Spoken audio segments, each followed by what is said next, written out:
after the draft. It's about different draft things as Jones crushes one. Deep to right field, Consuegra back, goodbye home run. Spencer Jones into the woods in right field, his fourth leadoff home run of the season, and it's 1-0 Renegades in the bottom of the first.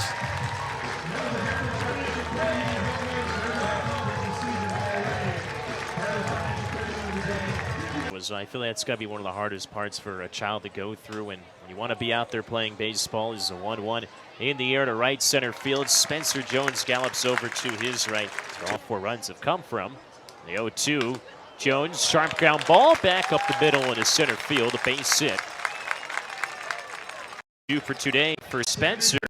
Been there and can bring some leadership and experience as well as production. 1-0, and Lugo flies in the air, shallow center. Jones jogs in a few steps, stops and camps under it. Makes the catch just past the Hudson.